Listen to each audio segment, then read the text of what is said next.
What happens when love and music intertwine? Find out in Lee Adams' newest release, Love on Tour. Set against the backdrop of a thrilling concert tour, this story explores passion, heartbreak, and finding your true melody. Perfect for anyone who believes in second chances and unforgettable moments. Don't miss out. Pre-order your copy at leeadamsbooks.com today and be part of the story that will rock your world. Hey everyone, it's Rich Bennett. Can you believe it? The show is turning 10 this year. I am so grateful for each and every one of you who've tuned in, shared an episode, or even joined the conversation over the years. You're the reason that this podcast has grown into what it is today. Together, we've shared laughs, tears, and moments that truly matter. So I want to thank you for being part of this journey. Let's make the next 10 years even better. Coming to you from the Freedom Federal Credit Union Studios, Harford County Living presents Conversations with Rich Bennett. Slow picture transfer.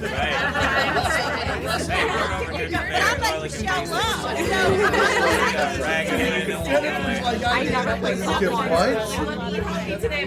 It's probably the least sexy part of the work, and I don't have the answer. That's okay. No. The truth is, imagine running a small business in today's fast-moving digital world, where AI is changing the rules of marketing almost daily, and you've expected to keep up without the team, budget, or time of the big players.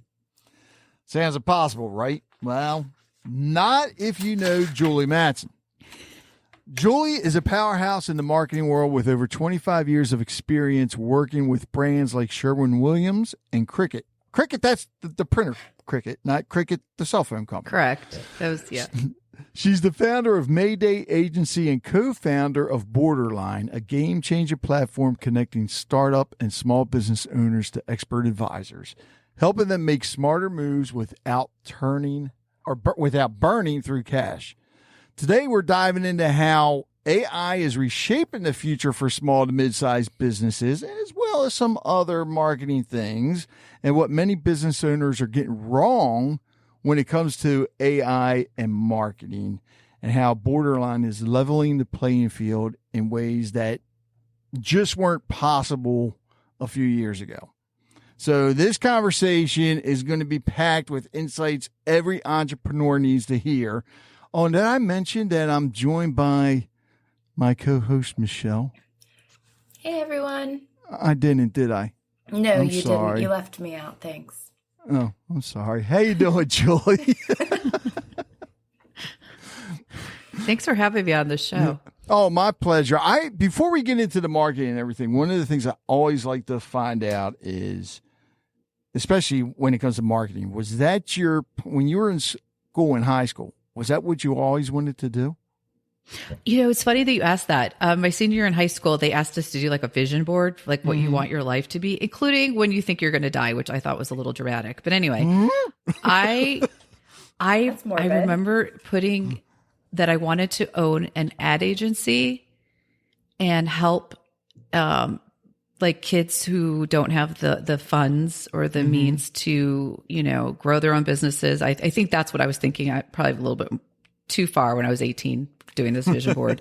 And so, but I went into school for PR. My first career was in PR, and I just didn't do advertising. I didn't do what I was supposed to do. Right. I don't know why it all ended up that way, but, so fast forward 25 years, about 12 years ago, I decided I'm going to open up an ad agency. A lot of things happened in between, but it was a dream of mine, and I just went for it. And there was many things I did not know, but I learned it, and I hired the right people. You always hire people smarter than you. Right. And I was able to have my little dream. And, we got to work with Oura, the ring, for 3 years.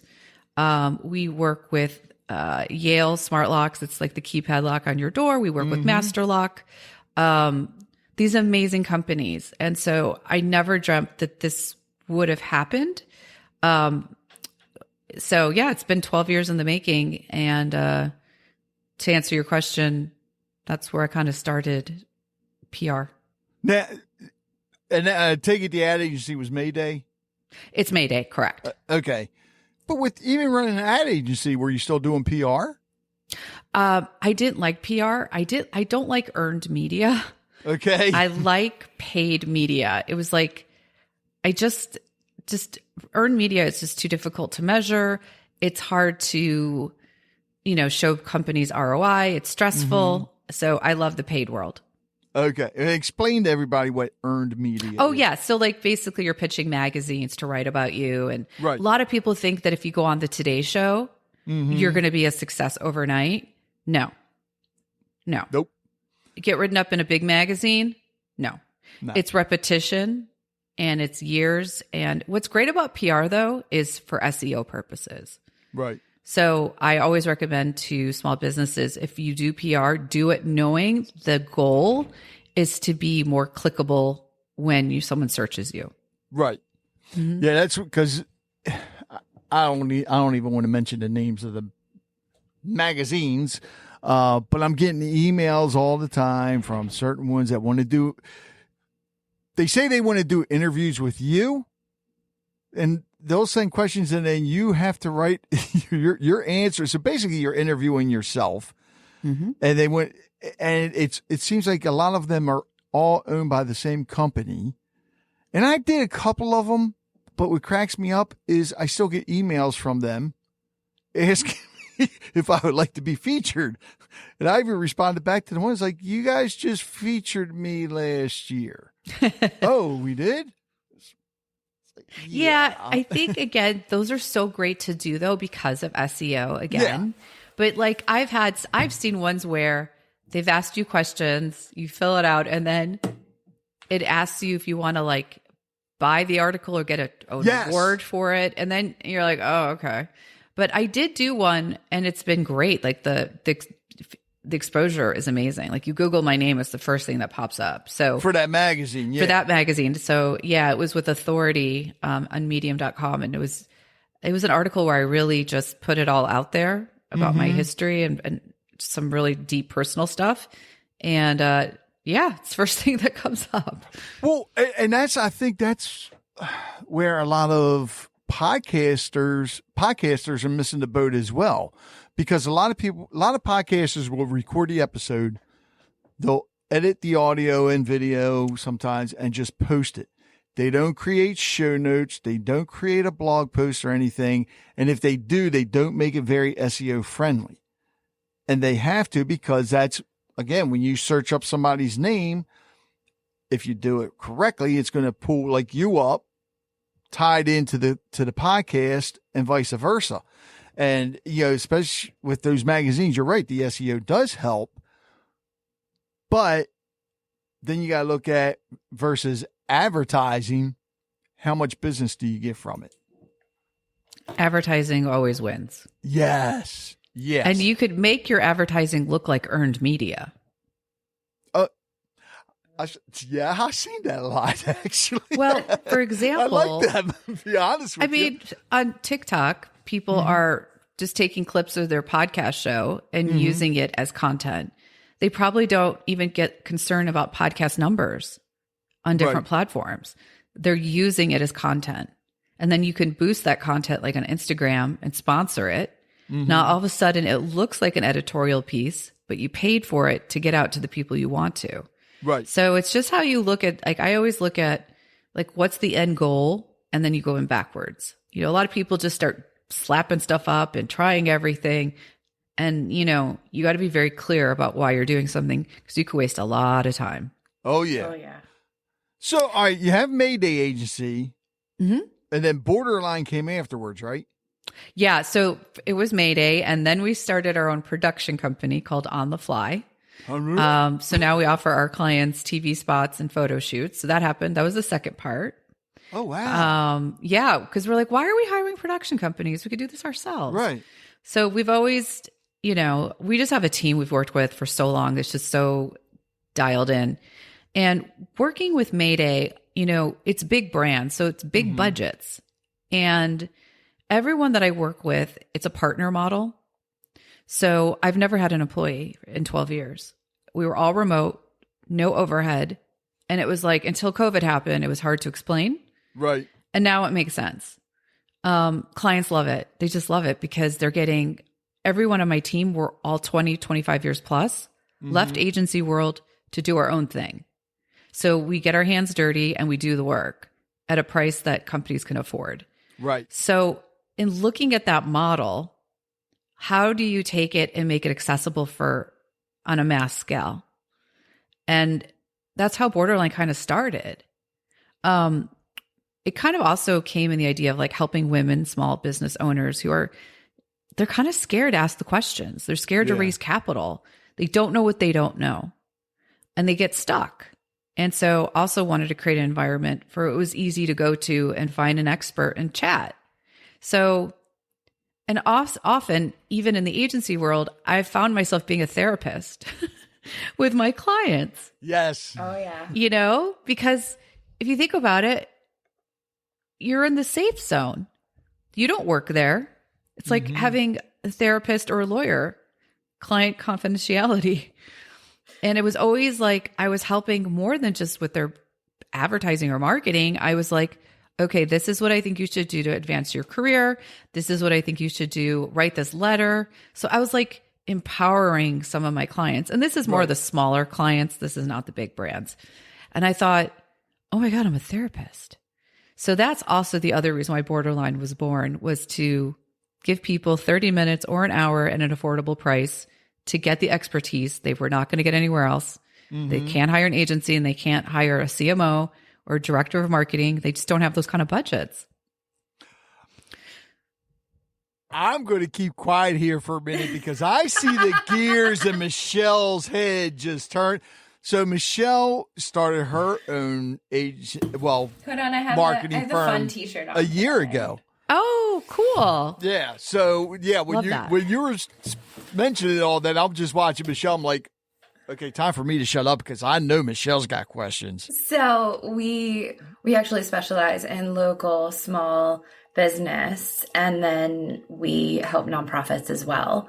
So we keep our prices low for everything marketing. We're a one-stop shop. We'll do some of the production. We've done headshots, things like that. And we do have them come in for a 30-minute consult just to talk to me. Like, do you need just that therapist moment? And you're saying you're a therapist for your clients, and I'm actually thinking of a couple clients that I can pull out of my head right now. And I'm like, wow, it's the office politics sometimes. And sometimes it's, oh, but I really want to advance my career here. And you are a therapist. I left a hairstylist career way back in my early 20s. And you were a therapist behind the chair. And it's funny how, you can find that all through that different careers that you're a therapist as a woman, honestly. That's so funny that you said that. And then the therapy kind of goes in different ways, right? So like client calls and says, okay, I have a brief. I have this project. I have this budget. And then I'm such a straight shooter. I'm like, why? Why are we spending this money? Go back to your boss and tell her this is a waste. Oh, yeah. Or did you think about this and this? So it's like brand therapy, business therapy, career therapy. It's a lot of those things. So Boarderline kind of covers so much. Like you can go on Boarderline because you have a specific question about Shopify. We have a Shopify expert. You don't always need to hire somebody to answer 3 questions. It's like having a lawyer on retainer. You're like, I don't need a lawyer full time. I just want to ask 2 questions.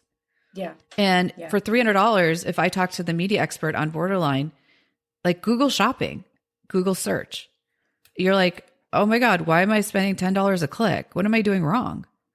You book a session. Brad DeLava is his name. He's our media expert on Boarderline. You book an hour with him. You share screens. You look at your Google Analytics, and Brad's going to say, why are you bidding on those words? And you're going to go, oh. So he just saved you all this money. And then he told you where, like you discussed, like, okay, tell me more about your business. Have you thought about targeting this person? Or did you know you can overlay different markets to get more specific? So a lot of people tend to, like, even like Google search, like if they're a candle company, they'll, buy the word candle. No. It's so broad. And also you have to remember like how many people are going to come up. Or here's another favorite. People do Facebook advertising on their own, and then they don't set the retargeting at a certain point. And so do you ever get an ad over and over and over and over, and you're so irritated that now you'll never buy from that company? Yes. The average person that uses all these tools, like Facebook makes it easy to do it yourself. But if you don't have the strategy, sometimes it's even a little common sense because it's not innate to you. It's not your world. Mm-hmm. You're like, I'm spending all this money and my ads aren't converting. And also you don't know that the tools on Facebook aren't giving you the complete picture. So there are so many things you just don't know. So someone spending $300 for an hour could make or save money. Right. We also are offering subscriptions so that you could have a full board of advisors. Like I could check in on advertising, and then I could talk to Marcy about strategy, and then I can talk to Julie about branding. And like I check in once a month with each of them. So we have different programs that you can use. Yeah. And we also have a C-suite. So it's kind of like small businesses that are like ready to launch and have budget, or medium-sized businesses who want to do an audit. Like we're getting, like audit your team. I mean, like, and then AI, this is a big part. Okay. So you're using AI, you're creating your own website, you're creating your digital ads, you're on Canva, you're making all this great stuff and it looks cute, but that's all it could be is just cute. Right. You could be completely missing the mark on the message, or you don't understand the funnel strategy. So you could create all day long or have a junior team as a business owner and be like, are they doing it right? These are young kids using AI. Like you could create all day, but what's the strategy? Who's the target audience? Who are we making these for? So that's where Boarderline comes in. You can afford that kind of like CMO level person or director level to look at all the work of your team and be like, yeah, they missed the mark here. Or no, I wouldn't run those ads. They don't say anything. I know that's my favorite question when we do client onboarding is, who is your target audience? Tell me about your model client here.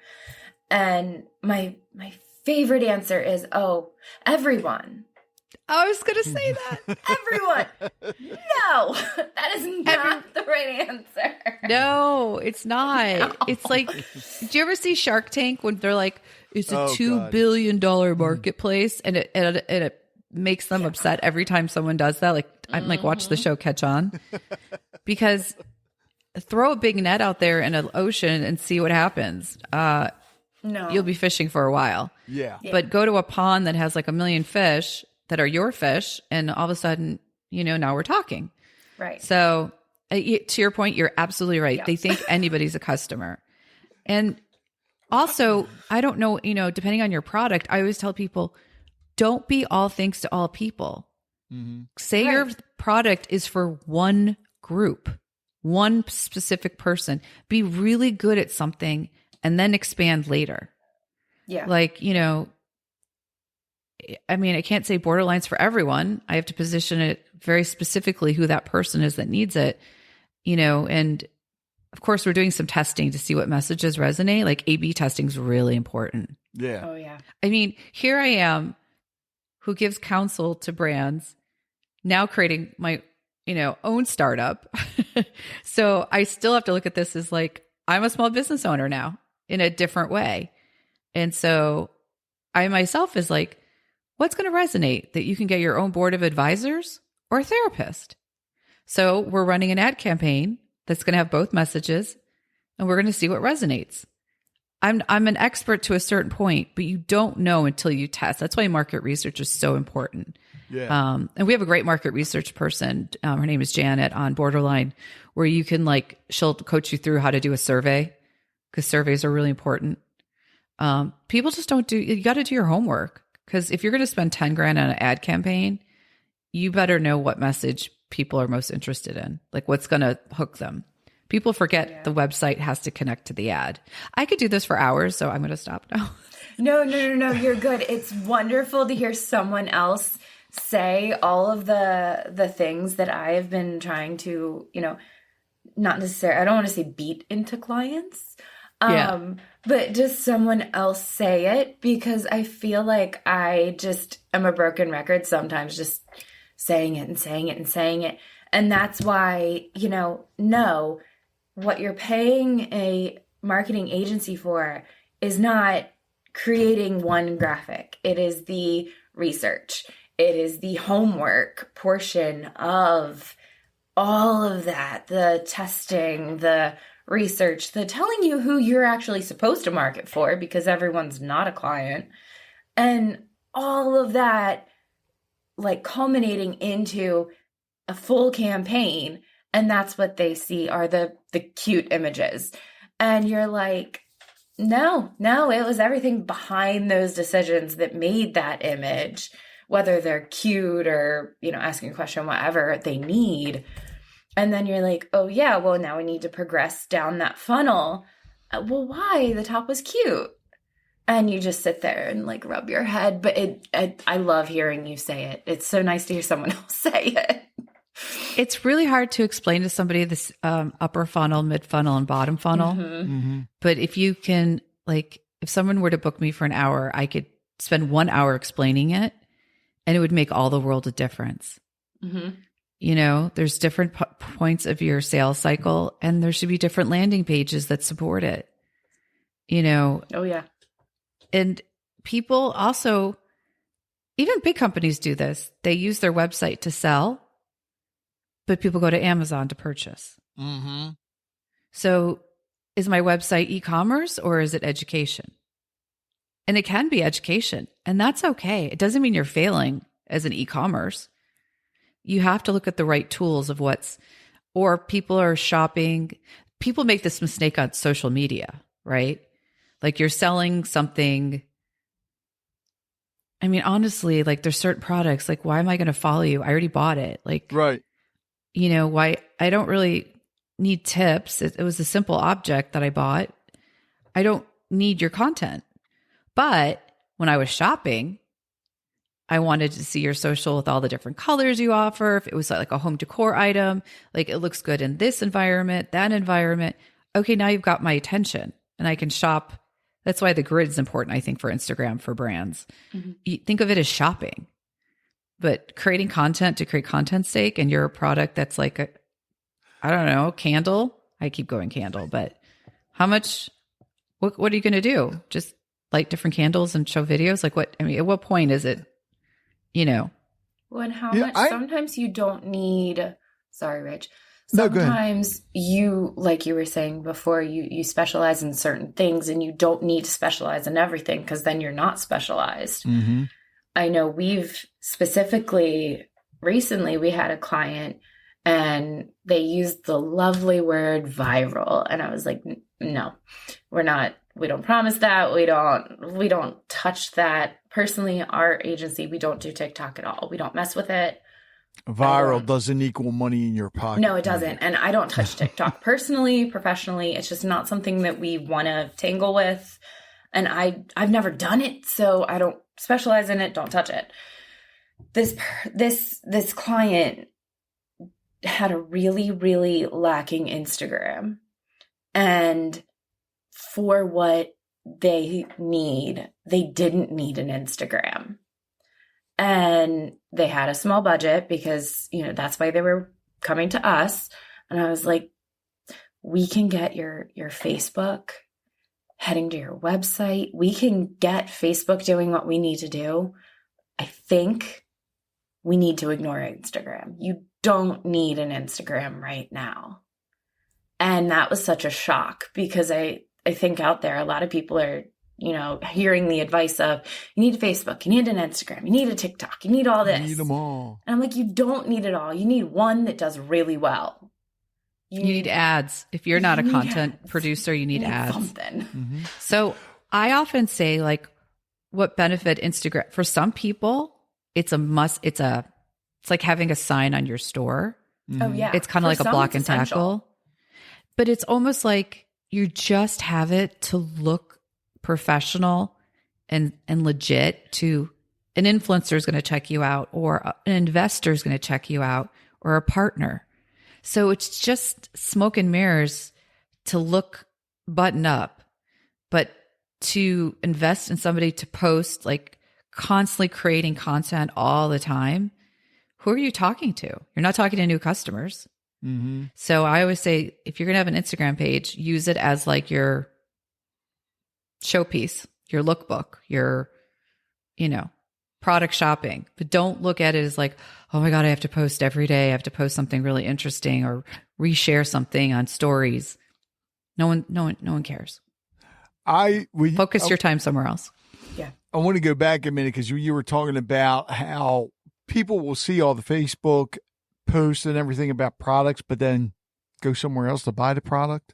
Mm-hmm. And I am guilty of that because I love watching and following all these different barbecue companies and groups, and I get ideas and everything, and I follow them all. But when it's time to get a certain type of grill or the spices, I don't buy from them. There are basically two places that I'll purchase from, or technically three. One's the big orange building, and the other two are local and online. Well, yes. But they don't push your stuff on Facebook. Okay, so here's the problem immediately with small business owners and Facebook. Oh, by the way, everyone's guilty of this. They go to the analytics of Facebook and it says no conversions. And you're like, oh, Facebook's failing. You don't look at Facebook as a silo. You look at your business and you look at when you're running advertising holistically, so an ad is driving clicks, but it doesn't drive sales. Well, to your point, they're leaving and buying somewhere else. It's still a win. Yeah. So I think people who are too conversion heavy and look at the numbers too siloed get scared and stop. But glance views on Amazon is a great way to show that your advertising's working if you're in other mediums or channels, rather. I mean, because someone went to Amazon and had to search for you and they knew you. They searched by your brand name. Well, where did they ever hear about you? Facebook. So you have to look at the whole picture. Right. You can't. And then also, like, where did you hear about us? Those like when people, no one clicks the right one. So don't even use that as value. Oh, I proved that theory wrong before. Yeah. I mean, I've worked with brands who have it and I'm like, oh, there's no way I know where they came in. So it's like, just people click whatever to get out of there.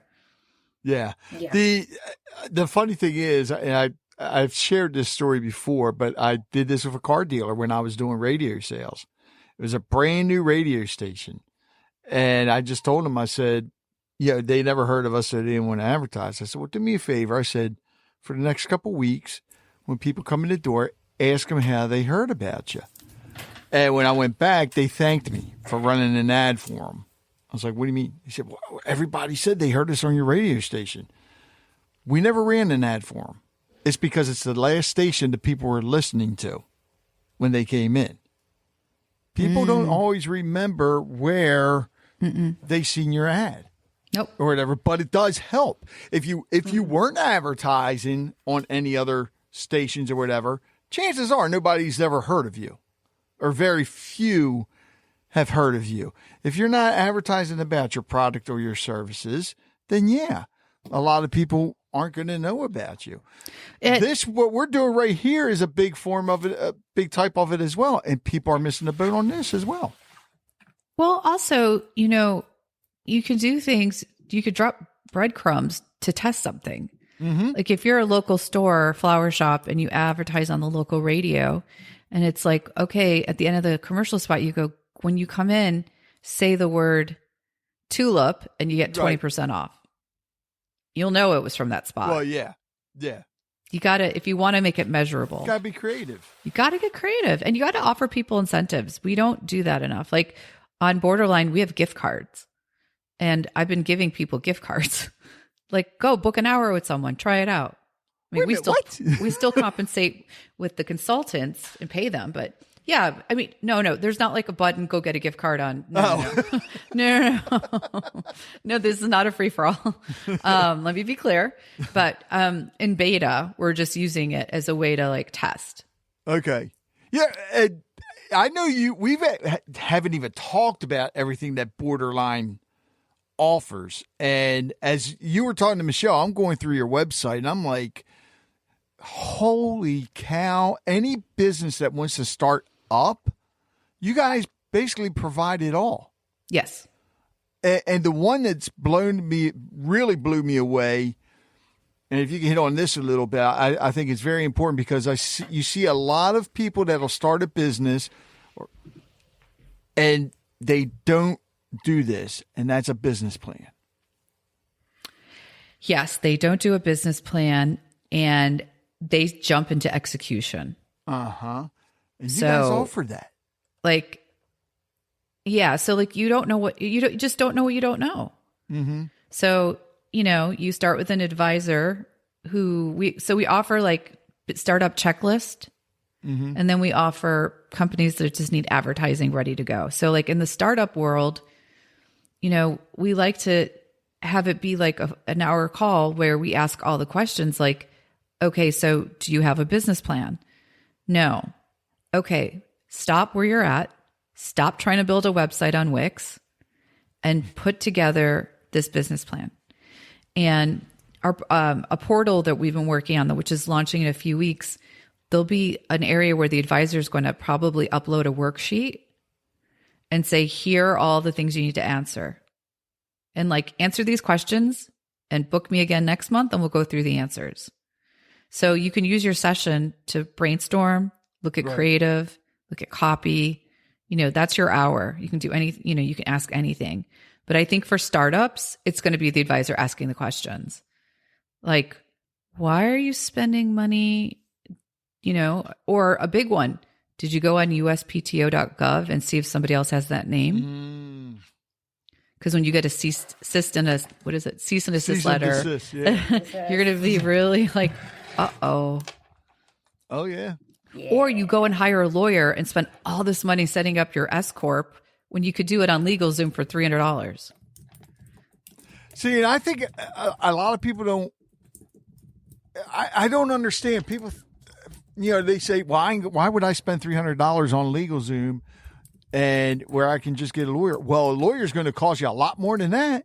A lot more. And it's all templatized now. You don't need, and then like, here's some hard lessons we learned.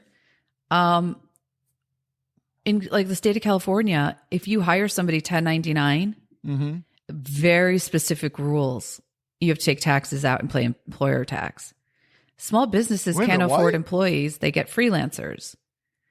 But if somebody's working for you specifically for a certain amount of hours, they don't classify as their own company. You have to take taxes out and you will get in big trouble. Something so simple as that is on the startup checklist that we share. It's just, you just don't know. You also don't know that if you have an employee in another state, you might need workers' comp because if they get up off from their desk and fall, they could say, I fell at work. You got to be prepared for all scenarios. And insurance. What kind of insurance do you need? We have an insurance expert on our site. Highly recommend you take an hour with the insurance expert. And we have a trademark lawyer on there if you need trademark. So we have a quiz on the site. So if you do get started, the quiz is going to take you through and ask you all the questions and then give you the right people to work with. Because if you go searching on your own, you'll be like, wait, I need this. Oh no, I know it. So we make it so like, here's 5 people to work with, book one or book all 5 or call us. You can also message us. We do offer a curation. So like, if you want to talk for 15 minutes, more than happy to talk to someone and be like, okay, you really need Holly right now on your board. Book her first. Or you need general advice across the board. You need a generalist. Or, it sounds like you just need a Shopify expert. Like some people just don't know what they need. And small businesses, it keeps you up at night. It's like 3 a.m. and you wake up in a panic and you're like, oh my God, am I wasting all my money on this? Do I really, or an RFP? Somebody came to us on Boarderline who was hiring an agency that just does Amazon buying. Mm-hmm. They didn't know if they were getting charged too much. They didn't know if the metrics they were providing were good. So they used Boarderline as our Amazon buyer expert, Nick Turner, to look at the report, look at the proposal. And he came back like, ask them this question, ask them this question, ask them this question. And he did. And then, he did a follow-up and, Nick is like, okay, good. I feel better about you hiring them. You need a gut check. You need validation. Yeah. You need an audit. You just need someone to look at it and say, you're doing the right thing. Or why are you wasting this money? Right. Because entrepreneurs are just like, well, I mean, it's happened to me. I started a business in my early 20s that failed miserably, and I had no senior advice. And I would just sit there like staring at the ceiling, like, what am I doing? Also, you want to start a business. When do you jump ship? Yeah. Oh, yeah. Yeah. And a lot of people don't think about that. How much money do you have in the bank to survive? Uh-huh. And, I could tell you like the 5 stages of starting a business: excitement, fear, and then it goes into excitement again because you launch, and then waiting. I'm a failure. It's not working. No, you just got to know it takes time. Right. To the tipping point. And that tipping point could take 2 years. Yeah. All right. So, Julie, because this all just blows me away. So, and I don't know if you can remember the exact moment, but I'm sure you're probably just sitting around drinking coffee or whatever, and you came up with this bright idea for Boarderline. Walk us through that, how you came up, because I don't know of any other companies that are doing what you're doing, and if there are, I've never heard of them. But what were you doing the moment when you decided and thought about creating this?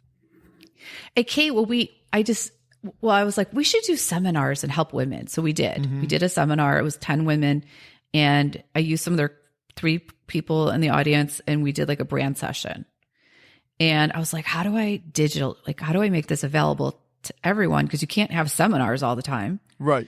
So then it was like, this was 2 years in the making, and I would spend an hour thinking about it. I think I did more thinking than doing. And I just kept thinking about it and asking questions from people. What do you think? What do you think? And I would pitch it to random people just to see how they would respond. Right. That's another good thing. Pitch your idea to people randomly and switch it up and see when people go, oh my God, that's great. Or they go, huh? Mm-hmm. So it was a lot of thinking. And then I have an advantage, though, that most people don't have. I own an ad agency. Oh. All the talent is here.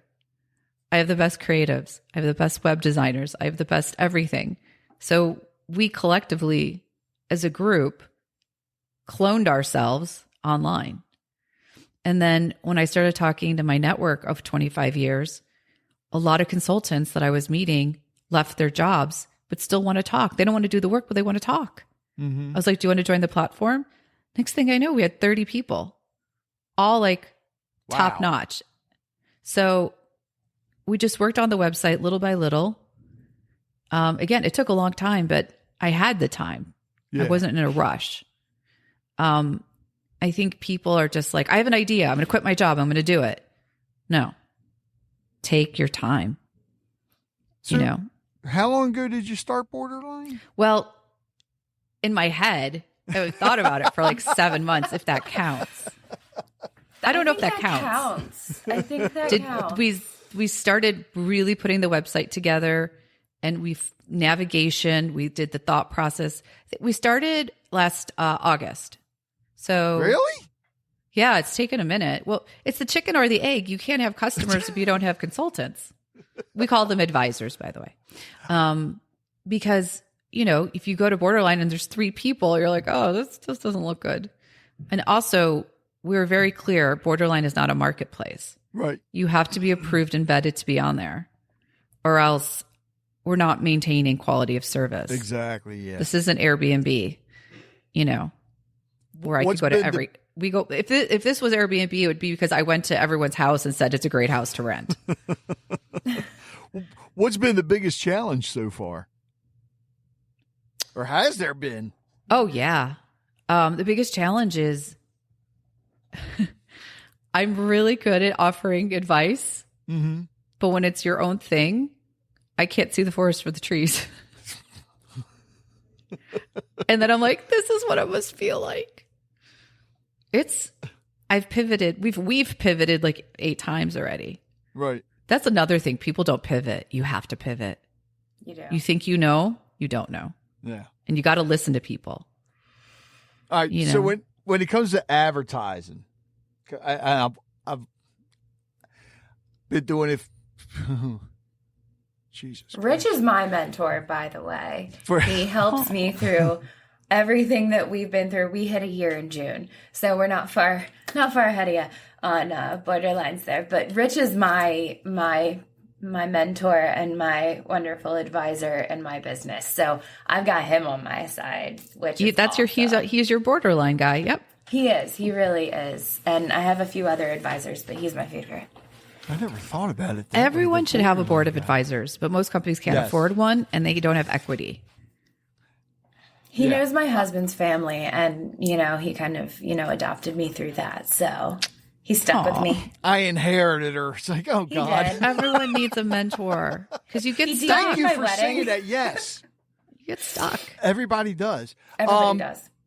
With advertising, because like I said, I've been doing it since the 80s, the 1980s, not the 1880s, before either of you say anything. But what's been the biggest change? Because you've been doing it for 25 years, right? PR for 17, advertising for the last 12. All right, so 12 years. What's been the biggest change you've seen so far, and what do you think the future has to offer for everybody in advertising? Well, I think social media changed advertising. Oh, yeah. I mean, that's, you would go and advertise in a magazine. You would advertise on TV. So what's changed and what's going to continue changing is the measurement. That's the biggest change. Like when we buy TV for our clients, we buy it on a platform where we can trace you from watching the TV spot all the way to purchase. Oh, wow. So it's measurement, which is a double-edged sword, as I said earlier, because you look at things in a different, too siloed. Also, what's changed a lot is like Facebook not letting, like when you go on your phone, iPhone, or pretty much everyone's on an iPhone, it says ask apps not to track. So you're not getting the data of who is buying. Like you're not connecting the ad to the buyer. Attribution is a huge issue for people. So if it's not the first click, it's really hard to, and I'm not an expert in buying. That's Brad DeLava on my team. And he's on Boarderline. He's one of the most amazing media buyers. He's just amazing. But I think that's a big shift. Also making advertising look like content. Right. It just doesn't look, it's not everything has to be an ad. And here's another big change that I saw in an opportunity. People think that you have to be super creative. You ever see a Super Bowl ad and you're like, oh my God, that was the best ad. And then I ask you, oh, who was it? You're like, oh, I think it was an insurance company. But then you saw an ad that was not that exciting, but it showed you how a product worked and how it would benefit your life. And it showed you something you didn't know you needed. You might be more apt to buy that product than the cutesy commercial. Yeah. So I think the way people look at advertising has changed. Podcasts have really changed advertising. I mean, how podcasts have blown up. But also nobody, you have to make sure you're not, which I've totally been guilty of this for the last 40 minutes, rambling. Oh no, you're doing fine. I never know. I'm like, am I oversharing? No, you're not. I don't want to bore anyone. In all honesty, Julie, the thing is, and I do this because I like to learn things. And if I'm learning, then I know my listeners are. And if I'm the one rambling on, I really can't learn from you. So ramble on. I always sounds like a song. I was like, I think I use these opportunities to like give as many tips as possible because I mean, that is why I started Boarderline. I love talking and giving advice. It's something that I love. And one thing we're really passionate about, which we haven't launched yet, is we want to work with schools and young entrepreneur groups because they don't have a place to go. These kids don't have a place to go. So a nonprofit approached us like, hey, could you, we can customize our portal to a school. Mm-hmm. And they could meet with advisors because I used to mentor at Chapman University in California, but I couldn't help everyone. Right. Not everyone could call me. So, it's like help in numbers. So yeah, that's something we're going to be really passionate. And I know all the consultants, a lot of people are retired and to give back, like you want to give back. Like I know that because I know all the consultants personally on the platform because I've gotten to know them if they applied and I didn't know them before. And they're like, I just want to give back. So they like knowing that they're helping people. That's great. And there's a lot of young people still in high school, even middle school, that are young entrepreneurs. So many. And who's giving an 18-year-old $1 million in capital? Nobody. I'd be surprised. And do you know how many people raising capital don't realize that they don't need to raise capital? Yeah. That's a big one if you're a startup. Big one. And I don't know if you can answer this or not, but I was thinking about this the other day. When it comes to somebody wanting to start a business and they're looking for investors, what's the biggest mistake they make when they bring on an investor, let's say? They don't think through what the expectations are going to be and the pressure. Mm-hmm. If I brought an investor on Boarderline, they're going to be like, okay, how come there aren't more customers this week? Mm-hmm. We want you to focus on this, where my gut tells me this business is going to grow organically. It's going to be a word of mouth business. We're going to take our customer service is going to be white glove and it'll pay off in the long run. And also when you get money, you have to spend it. Mm-hmm. Like, hey, I just gave you $1 million. What are you doing with it? Well, I don't really need $1 million. Like, why did I raise $1 million? Now I feel pressure to spend it. So now I spend it on a huge ad campaign. I'm like, oh, I got to go take a big ad out. I got to do this. I got to do that to get the numbers in. And then you're like, oh, I just blew it all. And to find out I was going after the wrong market. So I got, for Boarderline, I actually got an SBA loan. Oh. I'm a big fan of debt. It's horrible. I mean, don't. I know, is that horrible? Is that horrible? No. That was horrible. I don't think Not it's really. horrible if you know how to manage it. I mean, You have to know how to manage it. Then remember that you got to pay it back. And loans, they just don't give it out to anybody. But SoFi is good. I really like SoFi. Big fan of SoFi. But I used a company called Trulient. Okay. Now I know who you're talking about. And I worked with them and they helped me so much put the business, and you needed a business plan and you had to have forecast numbers. Like you don't realize the process to raise money if you're going to go to an investor or take out a loan, same process. And if you have no revenue, you've really got to prove your case that you've got something.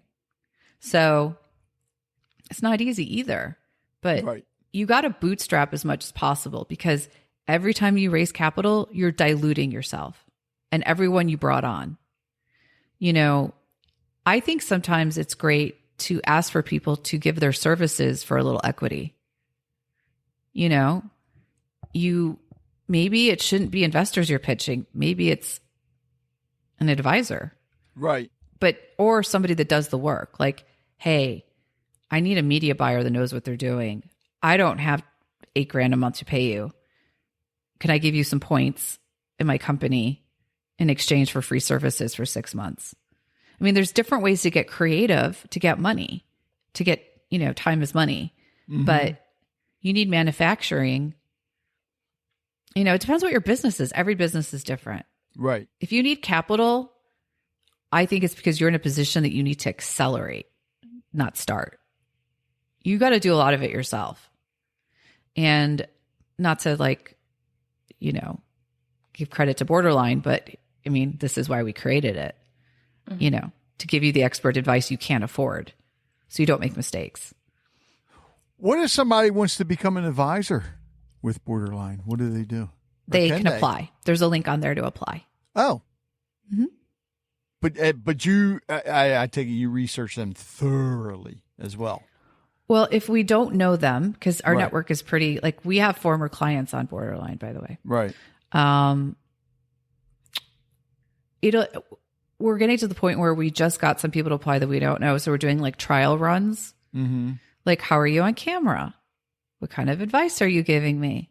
Because you don't want someone who, it's like when you hire, a mental therapist and you have your first call and you're like, I don't feel like I got anything out of that. They were kind of all over the place or, but we also have it before your call, you fill out a questionnaire. Mm-hmm. So the advisors read stuff about you before you go on. So you're not wasting time. So back to your question. Yeah, everyone's vetted. In some cases we'll do background checks because we don't want, it's a process and we're keeping it small. And I also don't want like 20 advisors that are Shopify experts. Right. Because now you're like, which one? The other thing too, and I'm bringing this up because we did a roundtable recording about marketing not too long ago, and come to find out the one person on there, how can I say this politely? Took a lot of clients for a ride, let's say. It happens. But a lot of people didn't research. I guess they didn't research thoroughly on this because, you see it all the time. It's like everybody's a social media expert. Everybody's a website design expert and all this, thanks to that one platform you mentioned that you can drag and drop and you're not an expert. But I'm glad that you guys do that because, and the other thing too, and again, this is the business part. And I guess it's very good that you read or how you're with the background checks and everything, because are you concerned where an advisor would leave and try to take those clients with them? How do you prevent that? This is another business model for Boarderline that I didn't tell you about. Oh, okay. Yeah. I felt like Hercules. I'm sorry. So, so we have to take care of the customers, the clients, and we have to take care of our advisors, right? We have to take care of them. So we kind of want you to go off platform. Yeah, we want you to get a new client out of this. And maybe, they want you to go on retainer and be their ad agency or something. Because a lot of advisors own their own small businesses as well. So we take 10% of billable hours for the first 6 months. So we do get something out of it because we brought you the customer. Okay. But we want you to be success's. We want you to use Boarderline as your own marketing vehicle. So we don't, it's kind of an honor system. Yeah. But that's why we only have the best consultants that we know will use the platform. Like there's something like Airbnb, people do this all the time. They go to Airbnb, they message, and they're like, okay, I'll pay you on the platform, but can I pay you directly for 2 nights so you don't get charged the fees? I mean, people do that all the time. If people do that, we'll find out, there's rules. Right. But we're also bringing all the advisors together on a community channel so that everyone can help each other. And also we have creative services for our advisors. So if you're an advisor and you're retired and you just want to talk and they're like, but I need a website, please help me. And you're like, I don't do websites. You can bring in our Boarderline creative services. We'll do the website under the guise of your leadership, and you can keep your hours just to check in and say, hey, yeah, the team's doing great. I really like what's happening. So you can get the best of both worlds. And that's because we own an ad agency. So we're able to have a B and C team that are more affordable for a small business. So that we've thought this all through. It's just one big cycle. And we figure if everyone helps each other out. Yeah. And a lot of Gen X are out of jobs. They're being pushed out. Right. They don't have a home. And we want to be that home for them. And we want it to be fun. We want it to be a community. Like, this is, again, why I don't want to get an investor. I don't want to be told I shouldn't be doing these things. Right. I mean, if you don't have a mission to do good and a mission to like make everybody money, you're not going to like just organically, it naturally should grow. I think, and you should start with that mission from day one, like Bombas, buy a pair of socks, we give somebody else a pair of socks. It is ingrained in their mission. You're not just, they weren't like, we make great socks. And then 8 months later, oh, by the way, if you buy this week, we'll give an extra pair. You're like, oh, nice marketing scheme. It's got to be at the heart of what you're doing. Right. And so that's at our core. So Boarderline, from what I'm learning today, Boarderline is not only there to help small businesses, to help people launch their business. You're also helping the advisors. So you guys are like an ad agency / advisor group, basically everything when it comes to that. But also when it comes to the advisors you have on board, you're also like a mastermind group / networking group. My God, I love that. Well, also, okay, a lot of consultants have that family friend.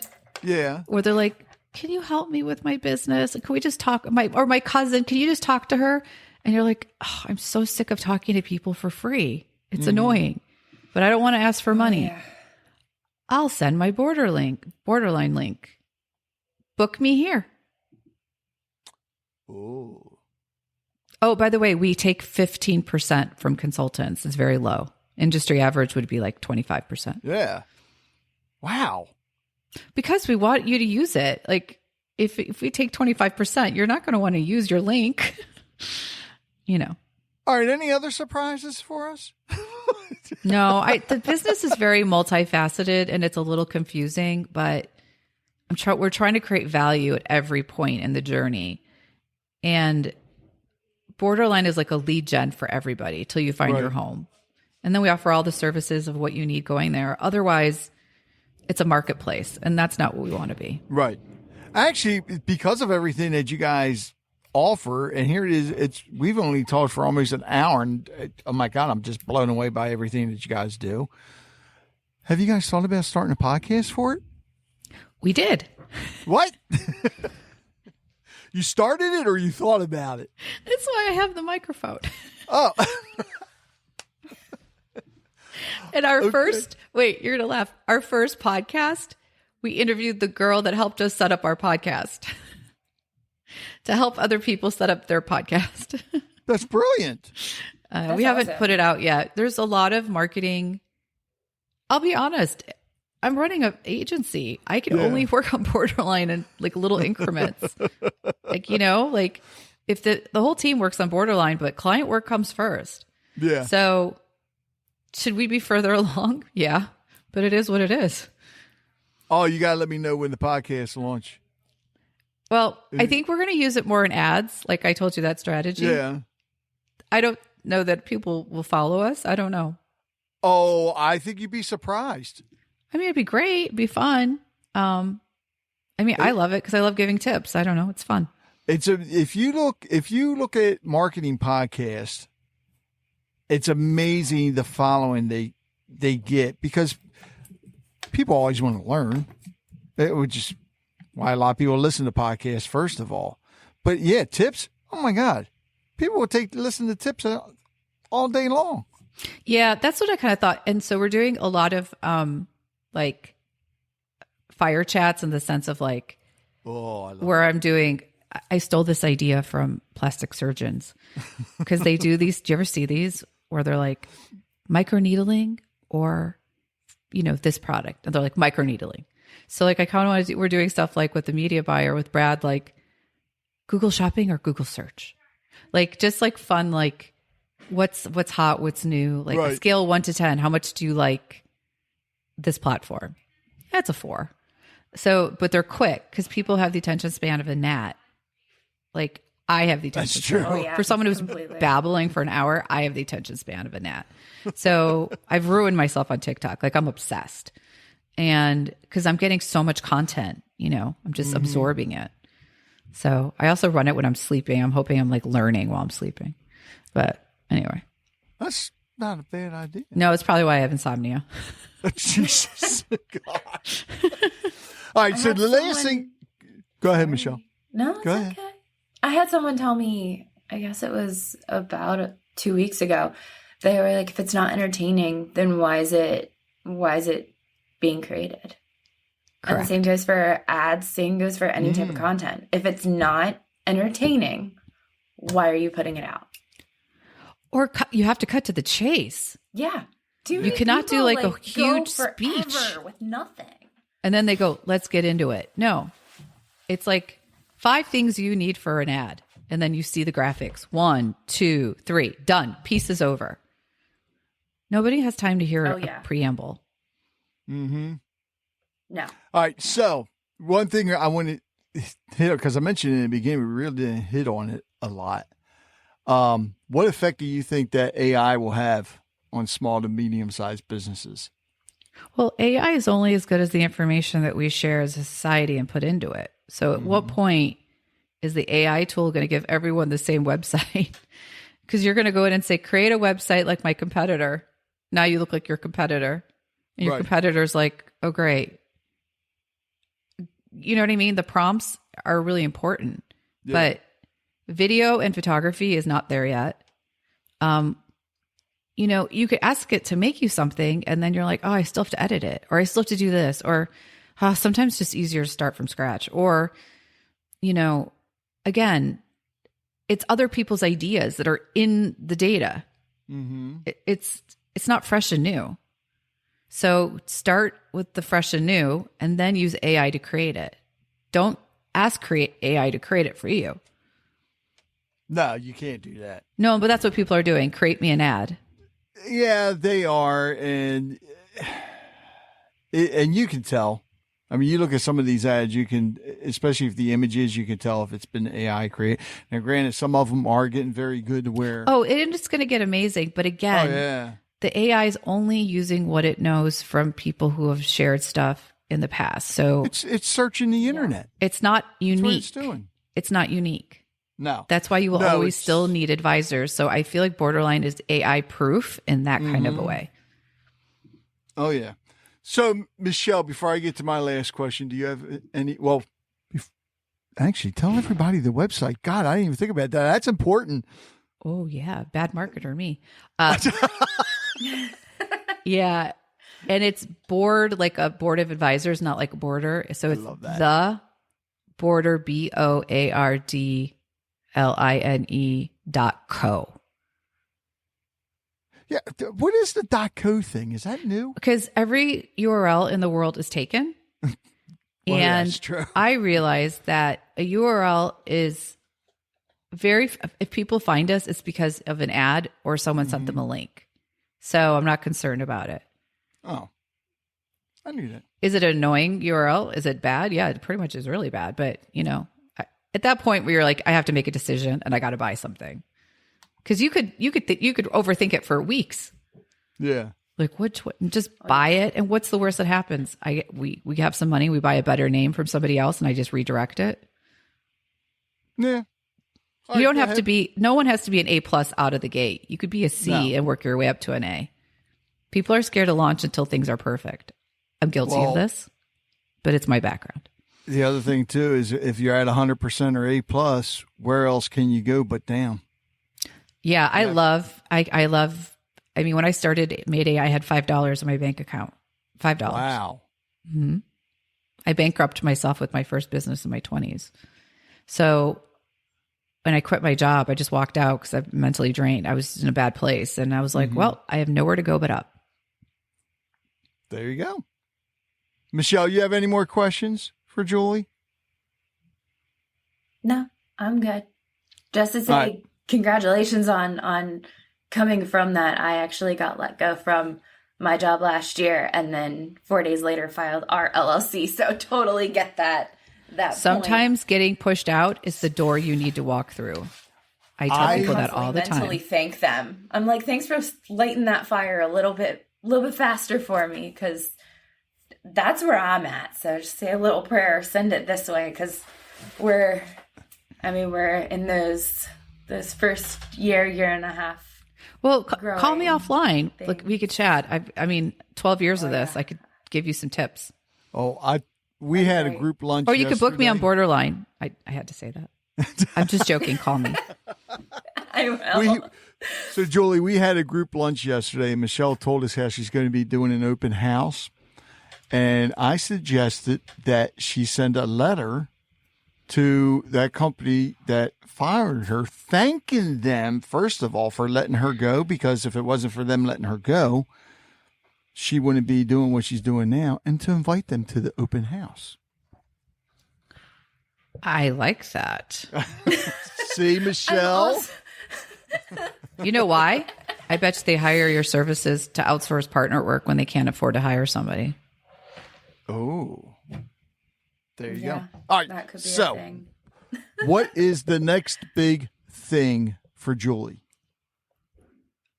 Growing this business, making it work, making it happen. That's it. I'm dedicating. I mean, I needed an exit plan. This is my exit plan. I'm going to be 50 years old next year. I need a... What? You do not look it. Oh, thank you. Congratulations. No way.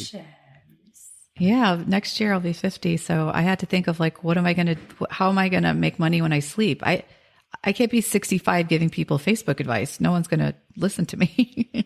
They want to listen to a young kid. It's true. Hey, wait a minute now. Well, I'm not 65 yet, but still, wait a minute. No, but I'm talking about more like an average, like it's not when you are 65 and you're just talking for an hour, they don't want to talk to a kid. They want to talk to you.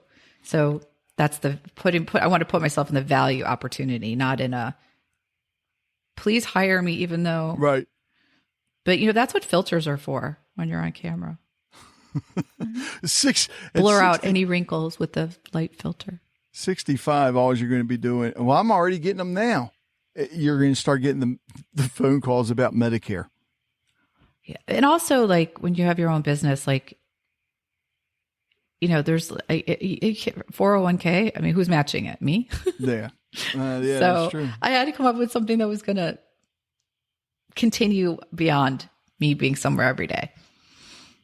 I still can't believe the Makes 50 sense. part, but that's okay. Thank you. Actually, I'm going to think about that all day. You made my day. In all honesty, never mind. If I tell you what I thought you really were, then. Oh, no, do tell. All right. So when I got the emails and everything, and then, because when you said 25 years, I'm like, how the hell can that be? There ain't no way. I started when I was like 20. Well, I was thinking maybe mid to late 30s. In all honesty. Oh, no. Yeah. When I did the math with, it's like, but then after I did the math, it's like, wait a minute, 25 years. That can't be right either. It's actually, it's 29 years, actually, because I started when I was 20. Wow. Yeah. I interned right out in college to a PR firm. On that note, Julie, thanks so much. Thank you. This was so fun. Thank you for listening to Conversations with Rich Bennett. I hope you enjoyed today's episode and learned something from it as I did. If you'd like to hear more conversations like this, be sure to subscribe to the podcast so you never miss an episode. And if you have a moment, I'd love it if you could leave a review. It helps us reach more listeners and share more incredible stories. Don't forget to connect with us on social media or visit our website at conversationswithrichbennett.com for updates, giveaways, and more. Until next time, take care, be kind, and keep the conversations going.